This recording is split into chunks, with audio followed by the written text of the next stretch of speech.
नमस्कार दोस्तों। आज की घटना भक्ति की शक्ति का एक अद्भुत चमत्कार है। यह घटना स्कॉटलैंड की।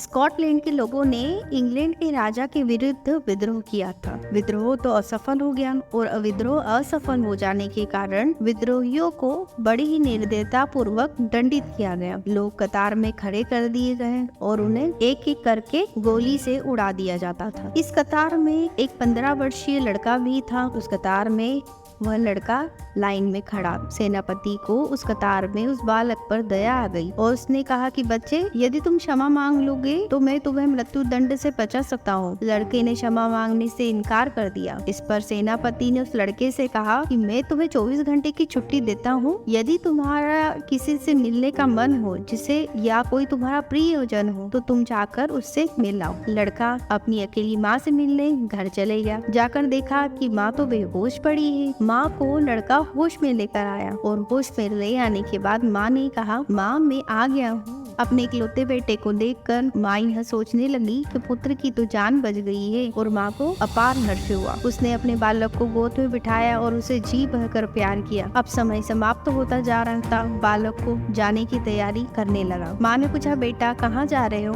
बालक की आंख में आंसू आ गए और अपने हृदय को संभाल कर उसने उत्तर दिया कि माँ, मुझे 24 घंटे की छुट्टी मिली थी। मेरा मृत्यु दंड पाने के लिए मैं कैंप में वापस जा रहा हूँ। ईश्वर सबके रक्षक है तो ईश्वर आपकी भी रक्षक है। ईश्वर आपकी हमेशा मदद करेंगे माँ। ऐसा कहकर वह वहाँ से चले गया और माँ कुछ कह पाती उसके पहले ही वह बालक घर से निकल गया और ठीक समय पर सेनापति के पास आकर खड़ा हो गया। सेनापति को तो उस बालक की लौटने की आशा न थी। बालक की सच्चाई से सेनापति प्रसन्न होकर उसके इतने प्रभाव पड़ा कि उसने तत्काल ही उसकी मुक्ति की आज्ञा जारी कर दी। वस्तुतः सत्य से चरित्र में जब बल आता है, यदि व्यक्ति सत्य बोलता है तो उसके चरित्र में वह दिखाई देता है कि व्यक्ति सत्यवान है और उसका परिचय भी इस भांति होता है इस दुनिया में कि यदि किसी व्यक्ति ने कहा कि यह दूसरा व्यक्ति झूठ बोलता है, पर उसे सब जानते हैं कि यह व्यक्ति कभी झूठ नहीं बोलता है, तो सत्य उसके चरित्र की पराकाष्ठा करता है। मनुष्य का विश्वास सत्यता से ही बढ़ता है। कठोर से कठोर हृदय में भी सत्य से एक न एक दिन कोमलता और दया का संचार अवश्य होता है। और सत्य लोगों से और सत्य घटनाओं से हमें भी कुछ न कुछ सीखना चाहिए और भगवान भी उसी व्यक्ति का साथ देता है जो सच्चा होता है, जो सच बोलता है, सच का साथ देता है। धन्यवाद दोस्तों।